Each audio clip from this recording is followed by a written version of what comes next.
Selamat berjumpa kembali dalam layanan audio Sahabat Seperjalanan. Hari ini adalah hari Rabu 4 Februari 2026.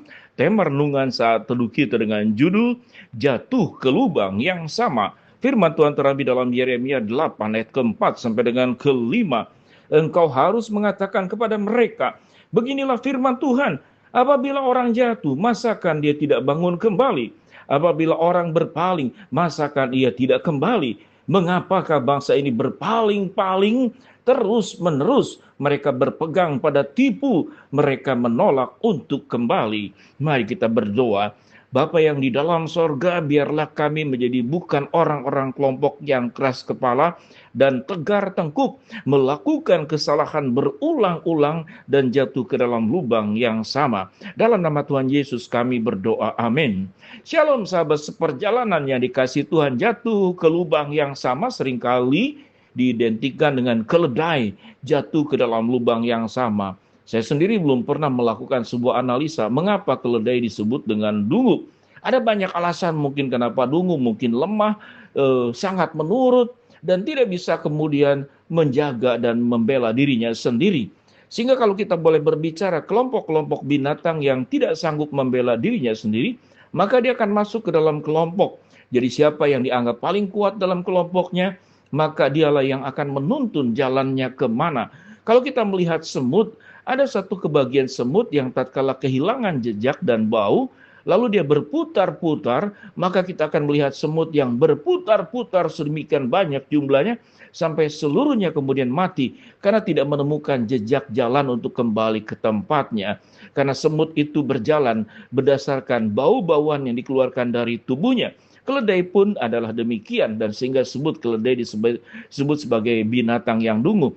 Kalau keledai itu adalah dungu, saya percaya keledai bukan dengan sengaja mau menjadi dungu, atau binatang-binatang yang sesungguhnya memang tidak punya kemampuan untuk mempertahankan diri, tidak punya kecerdasan untuk menilai masalah dan memilah mana yang bahaya dan mana yang tidak bahaya.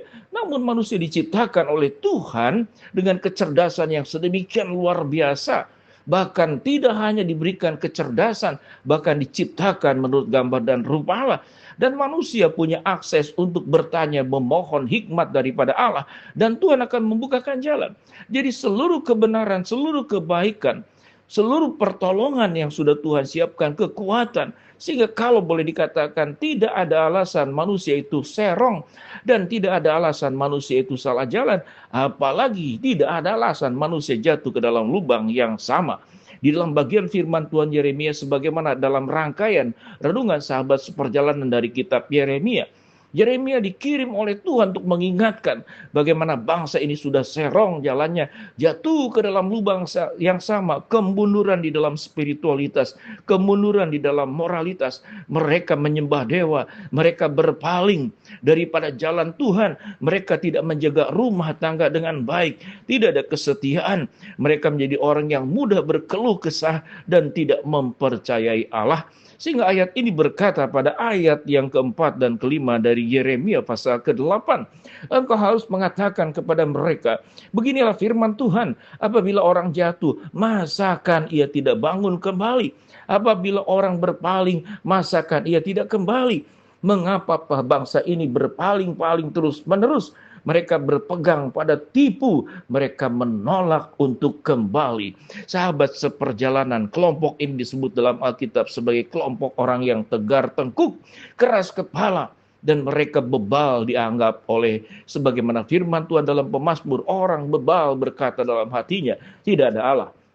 Sahabat seperjalanan, gambaran daripada orang Yahudi pada saat itu juga menunjukkan gambaran daripada kita. Setiap kita tentu punya kelebihan dan kekurangan. Kalau kelebihan itu rasa-rasanya itu memang sudah natural ada di dalam diri kita. Namun seseorang yang bertumbuh sebetulnya bukan hanya berbicara kelebihan, tapi berjuang untuk kelemahan, dosa yang seringkali jatuh ke dalam tempat yang sama. Ada orang yang memang baik hati, tapi mulutnya jahat sekali. Kebaikannya itu penuh dengan syarat, kebaikannya dalam rangka untuk memanipulasi, untuk menekan, dan untuk membeli perhatian, puji-pujian dari orang lain. Kebaikannya baik, tetapi motifnya buruk, dan seringkali kalau kemudian tidak sesuai dengan harapan dan keinginannya, Orang yang dibantu itu bisa kemudian diperlakukan dengan kasar, bahkan dihina dengan caci maki, dengan kata-kata yang kasar.